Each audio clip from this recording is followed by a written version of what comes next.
Readers कैसे हैं आप सब लोग? उम्मीद है आप सब लोग ठीक होंगे। पहले तो आप लोग हमें मुबारक दीजिए कि हमारा चैनल मोनेटाइज़ हो गया है। इसके लिए हम लोग आपके बहुत-बहुत शुक्रगुज़ार हैं कि आपने हमारे 1K कंप्लीट करने में मदद दी, हमारी हेल्प की।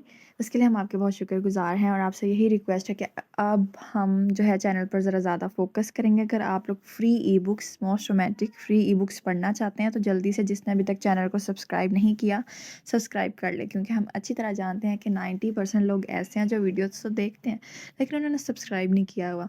इसलिए जल्दी से 2K पूरे कर दें और हर एपिसोड पर आपका कमेंट और लाइक लाजमी होना चाहिए। फिर हम मोस्ट रोमांटिक फ्री में 2 ई-बुक्स चैनल पर ही स्टार्ट करेंगे, ठीक है?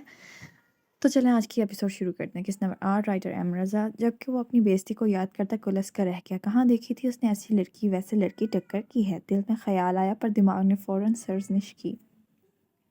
वो अपना भारी कामदार लहंगा उठाती बमुश्किल चलते हुए कमरे से बाहर निकली और इधर उधर देखा कि कोई उसे देख ना ले, मगर वो इस बड़े घर में कमरा कहाँ ढूंढेगी। इस सोच ने उसे परेशान कर दिया। ये मुश्किल भी जल्द ही दूर हो गई जब रज़िया, उस घर के काम वाली, उसे हैरत से देखते हुए उसके पास चली आई। बीबी जी आप यहाँ? मुझे रहने के लिए गेस्ट रूम चाहिए और मेरा बैग जिसमें मेरे कपड़े थे। उसने स्पाट लहजे में कहा। उसने फ़ौरन स्पात में सर हिलाया और उसे गेस्ट रूम ले गई। वहीं उसका लाया हुआ कपड़ों का बैग भी था। बीबी जी मैं किचन में बच्चों के लिए दूध गर्म कर रही हूँ, कुछ चाहिए हो तो बुला लीजिएगा। उसके जाते ही वो एक सादा सा सूट निकाल कर वॉशरूम में घुस गई ताकि फ्रेश हो सके। ठंडे पानी ने उसके असाब पर अच्छा असर डाला था। वो वॉशरूम से बाहर आई तो तमाम झंझटों से पाक थी। लंबे गीले बाल पुश्त पर बिखरे थे। उसने टाइम देखा तो रात के 10 बज रहे थे जब ये अचानक उसे भूख का एहसास हुआ। फिर नए घर का ख्याल करते हुए वो खाने का इरादा तर्क करती बेड पर बैठ गई, मगर फिर वही पुरानी विश ने अंदर सर उठाया तो तमाम शर्म साइड पर रखकर किचन ढूंढने के लिए निकल पड़ी। ख्वाजा से काफ़ी बदल दिया था। उसकी संगत में वो और भी मजबूत और नडर हो गई थी, मगर भाभीियों ने उस पर झूठे इल्ज़ाम लगाकर अपने ही भाइयों की नज़रों में गिरा दिया था। जब अपनों ने ही उस पर यकीन ना किया तो उसने भी उन्हें अपने ऊपर यकीन दिलाना ज़रूरी न समझा। और वैसे भी इधर कौन सा उसकी भाभियां थी जो उसे खाने से मना करती हैं। उसका अपना घर था। कुछ ही देर में किचन ढूंढ के वो लजीज खाने से लुत्फ़अंदोज़ हो रही थी। खाना खाने के बाद उसका दिमाग तेज़ी से चलने लगा और वो आने वाले वक्त के लिए खुद को तैयार करने लगी। उसने सोच लिया कि अगर उसका शौहर उसकी इज़्ज़त करेगा तो ही वो उसकी इज़्ज़त करेगी, नहीं तो वो कौन और मैं कौन।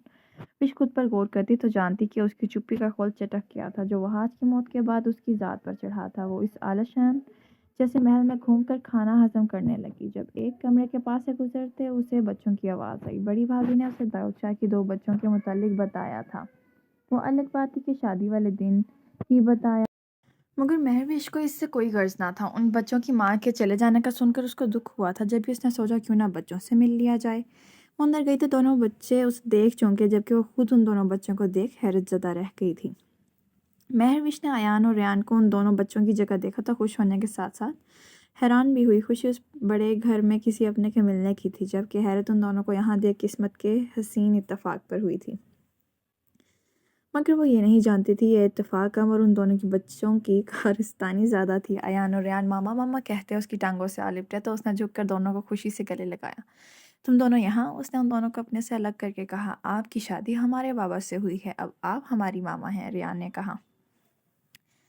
अब हम आपको कहीं जाने नहीं देंगे। रपुंज़ल, अयान ने उसके गिर्द बाहों का घेरा बनाते लाड से कहा तो वो उनकी मोहब्बत पर नम आँखों से हंस दी। अल्लाह ने उसे तन्हाई दूर करने के लिए उन 2 नन्हे फरिश्तों को भेज दिया था। पूरी रात वो दोनों उससे चिपके रहे और उससे ढेर सारी बातें करते रहे, जिनमें ज़्यादातर उसकी तारीफ़ें, उनकी मासूम ख्वाहिशें और महरूमियाँ थीं, जिन्हें सुनकर विश का दिल हौल गया। वो मासूम बच्चे माँ के प्यार के लिए कितना तरसे हुए थे। उसने खुद से दिल ही दिल में वादा किया कि उनकी तमाम ख्वाहिशों जो उन्होंने माँ को लेकर देखी हैं उन्हें पूरा करेगी और अपनी बेपनाह मोहब्बत से उनकी ज़िंदगी के इस खला को पुर कर देगी। सुबह जब दाऊद शाह नीचे नाश्ते की मेज़ पर आया तो यह देखकर उसे हैरत का शदीद झटका लगा कि रेयान बड़े लाड से महरविश की गोद में बैठे उसके हाथ से नाश्ता कर रहा था, जबकि विश साथ साथ अयान को भी निवाले बनाकर खिला रही थी जो वो बहुत शौक से खा रहा था। दाऊद तो ये मंजर देखकर दंग ही रह गया था। शायद ही उसके बच्चे कभी उसकी गोद में बैठे हों या उससे यूँ फ्री होकर बात की हो, मगर विश से यूँ फ्रैंक हुआ देख शदीद जेलसी हुई।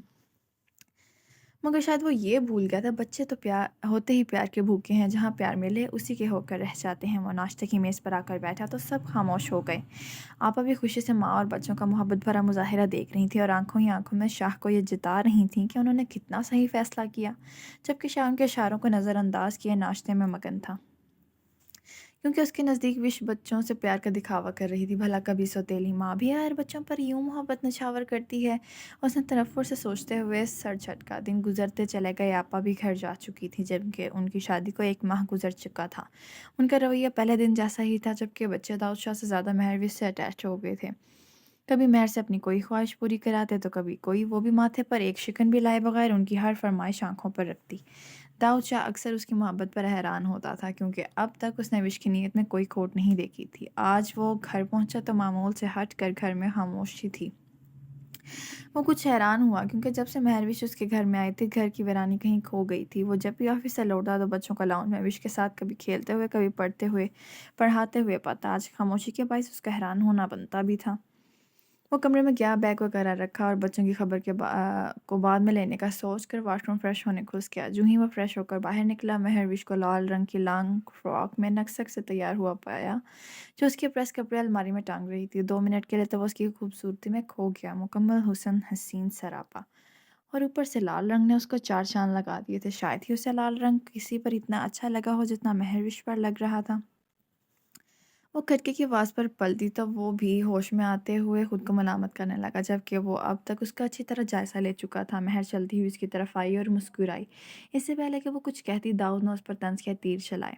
वेरी गुड, तुम अपनी मासूमियत का चोला इतनी जल्दी उतार फेंकोगी, मैंने सोचा भी ना था। क्या मतलब है आपकी इस बात का? महर जो उसे खुशी की बात बताने लगी थी, ठटकी और ना समझी से उसे देखते हुए नागवारी से पूछा, क्योंकि यकीनन उसे ये बात बुरी लगी थी। मतलब बहुत जल्द समझ में आ जाएगा। वैसे क्या प्लान बनाया ना तुमने? मैं तो कायल हो गया हूँ। पहले बच्चों को अपने करीब किया, फिर आहिस्ता आहिस्ता मेरे सारे काम करने लगी, और अब बन ठन कर फुल तैयारी के साथ मेरे कमरे में मुझे इम्प्रेस करने पहुँच गई। आई एम शॉक्ड भाई, बहुत जल्दी नहीं मुट्ठी में कर लिया सब कुछ तुमने? सोचा होगा बच्चों की तरह मैं भी तुम्हारी खूबसूरती के जाल में फंस जाऊंगा और तुम्हारे इशारों पर नाचूंगा।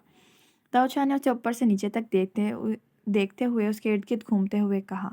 महर का इतने बड़े इल्ज़ाम पर सर चकरा गया। वो शख्स उसे क्या समझ रहा था? यकदम गुस्से ने उसे अपनी लपेट में लिया। उसकी नसें उभरने लगी। वह आज ही जानता था उसका गुस्सा कितना सख्त है, और उसके कंट्रोल करना भी वही जानता था। मगर अफसोस, इस वक्त वो यहाँ था ही नहीं जो उसे पुरसकून करता। वो होता तो शायद वो भी यहाँ ना होती। सारी बात होने की ही तो थी। वो होता तब ना। इससे पहले कि दाऊद उस पर कोई और इल्ज़ाम लगाता, वो बोली नहीं, फंकारी थी। बस बस बहुत हो गया मिस्टर दाऊद शाह। वो उसके अंदाज पर ठटका। आपने ये सोच भी कैसे लिया कि मेरी बच्चों से मोहब्बत एक दिखावा है? मेरी उनसे मोहब्बत आप जैसे लोग क्या जाने, जिन्हें मोहब्बत के मीम तक का ना पता हो। उसने तंजिया सर झटकते कहा तो वो सीखता हुआ। 1 मिनट, अभी मेरी बात ख़त्म नहीं हुई। आपको किसने कहा कि मैं इतना तैयार होकर आपको रझाने आई हूँ? क्या आप हैं क्या आप एक संदिल इंसान जो खुद पर नाज करते नहीं थकता? आपने सोचा भी कैसे कि मैं अपने हुस्न को हथियार बनाकर आपको रचाऊंगी? I am a wife, not a bloody prostitute. उसके गुस्से पर वो भी शशतर रह गया था। अगर आप इस दुनिया के आखिरी मर्द भी होते तो भी महरविश कभी आपकी कुर्बत पर थूकती भी ना। उसकी बात ने दाऊद शाह को सरता पर जला कर रख दिया था। यू, वो गुस्से से दौड़ा। यू शट अप, विश ने उसकी बात काटी। तो आज एपिसोड हो रही है यहाँ ख़त्म। आप चाहते हैं कि कल ही इसकी एपिसोड जल्दी से अपलोड हो जाए, सुबह सुबह ही। तो आप लोगों ने क्या करना है, कम से कम 20 लाइक्स से ज़्यादा इस एपिसोड पर लाइक्स करने हैं, 20 ही कमेंट्स करने हैं। फिर सुबह सुबह ही आपको एक शानदार सी एपिसोड मिल जाएगी, और जल्द ही न्यू ई बुक रोमांटिक सी भी स्टार्ट करेंगे हम। अब तक के लिए इतना ही। अल्लाह हाफिज़।